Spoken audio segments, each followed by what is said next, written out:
G'day prospectors, Tony from Gold Talk Leonora again. You're getting to the time of the day where the shadows are a bit longer.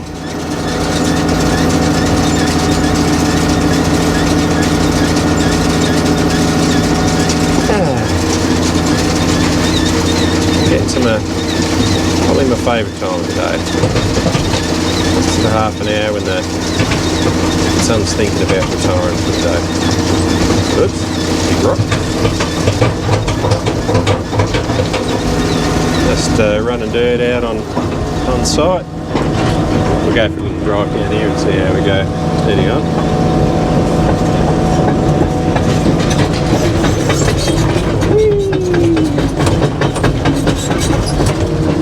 Very good.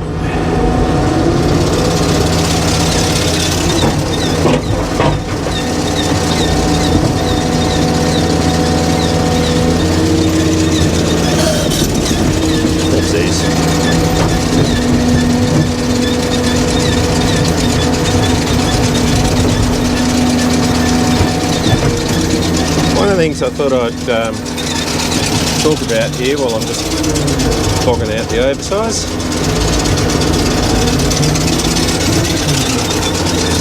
Is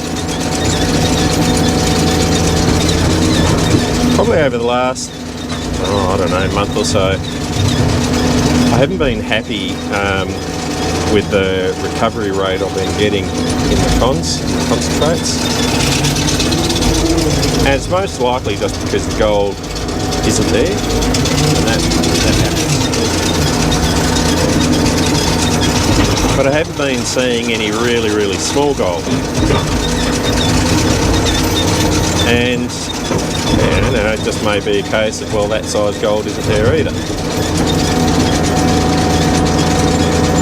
But I find it sort of not only messes with your confidence, but you just start questioning, are things working right?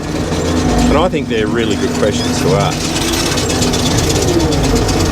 I hate being a glass half full person, but sometimes I am.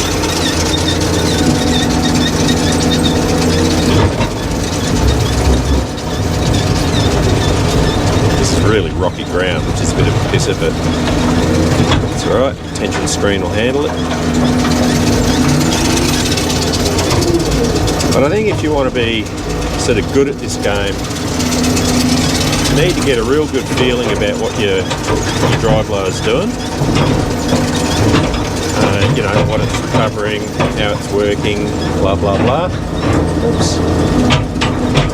Push that pile out. Myself a bit of time. Oops, daisies. Come on, teaspoons.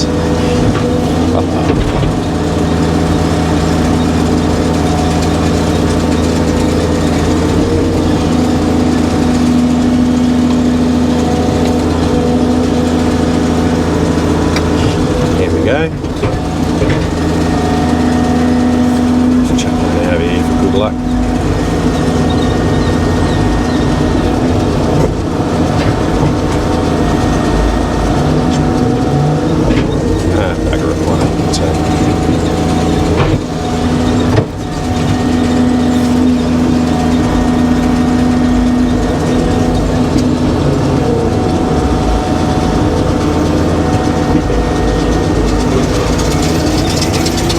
Tinkering with your dry blower, I think, is a really good thing. And what I think is going on, or the mistake that I made, was that I had the vibration motors that's underneath each tray. They have counterweights on them, sort of a set of offset weights that you can adjust. So it's referred to in percentages, from 0%, 5, up to 100% 5. And I had mine set fairly high. That's fine, because that's what was required. And last time when I had Tiny in the yard and I was doing a few more tweaks to him, I stiffened up one of the frames that hold the boxes. And I reckon what I did, or what I've done, is because I stiffened it, there was nowhere for the vibe to go. And before, because the frame was bouncing around a little bit, the vibe could sort of dissipate out, and there wasn't as much vibe going into the trays. Because I changed things around, I changed where the vibe goes and therefore the amount of vibe. So, because I wasn't happy with it, what I've done is I've dropped the vibe right back. So it takes a bit of ginning around, it's more of an access issue than anything else. So now I've dropped the vibe right down and it seems to be running a heck of a lot better. So I'm a lot happier with it. I suppose the other thing, and that's the main thing I really want to talk about is well, firstly, yeah, you need to be checking constantly about what's going on. The thing is, how do you check? As in, what are your benchmarks? You'll get people that will talk about, you know, throwing in lead shot. Well, in my humble opinion, lead shot is pointless, because lead shot, even the really small shotgun pellets, are such big things. If your dry blower can't catch a lead shot, then mate, you're going broke. Right?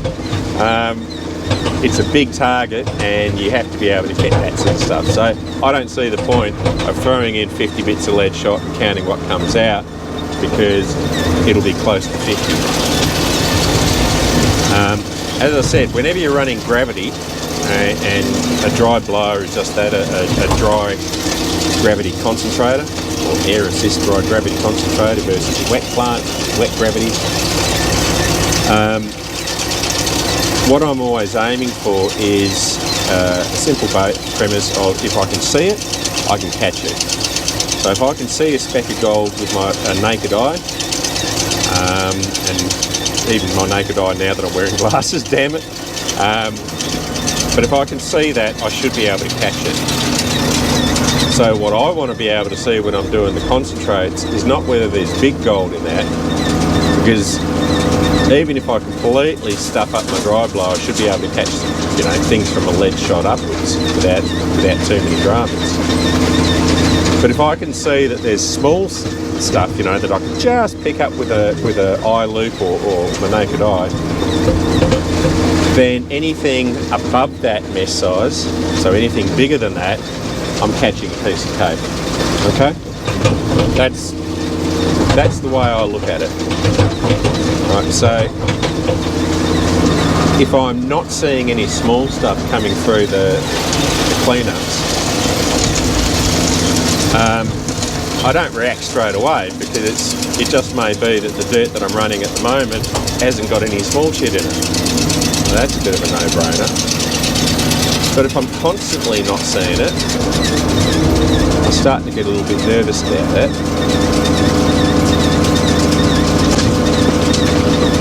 Oopsies.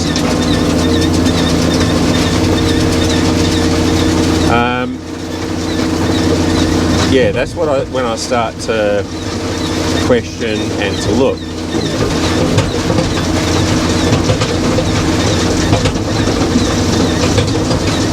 The other thing that I do, rather than lead shots and all this sort of thing, is that, and you can see some of my oversized pole is there under the bucket now, and in the background there's a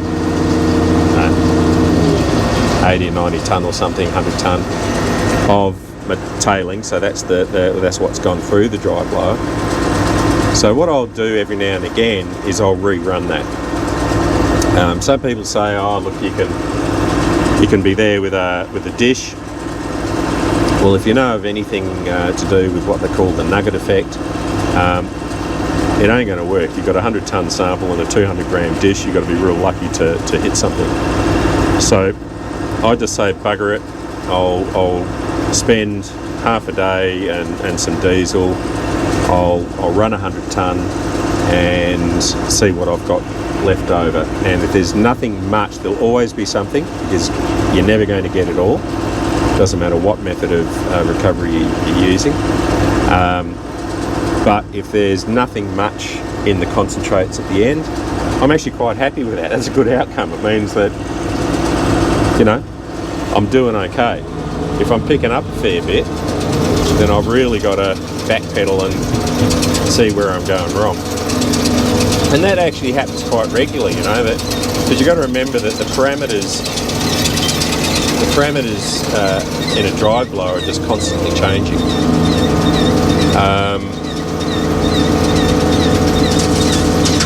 And one of the main things I see is the silks, or the mesh that the air blows up through, is constantly getting clogged up with dirt, so clay. There's obviously a clay content in the dirt, and it washing over those plates all day long. It leaves a little bit behind, and that's what I find will eventually start dropping your air pressure down a little bit. So you can start off on day one and you'll have a certain amount of air coming through those screens, and by day 3 it's different. What I tend to do, does it make a huge difference? Maybe, maybe not. Maybe I'm just being a bit too fussy or a bit too finicky. But for me, every gram counts. And so what I tend to do is I take my screens home every 3rd day. I don't leave the screens here anyway, but I mean, when I take them home, I will wash them out. Now, I've got the luxury at the moment, because we've been working projects pretty close to home, sort of within 25 k's, but I do the same thing if we're out camping in the bush. I'll use water and I'll clean those screens out. It's just a little thing that I think it's a good habit to get into.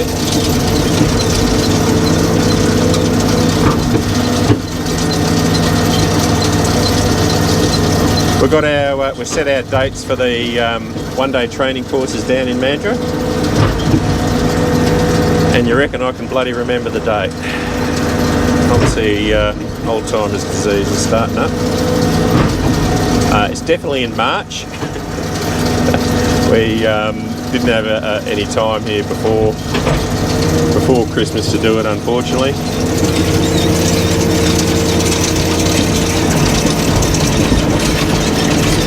And I think it's the 22nd and 23rd of March, somewhere around there.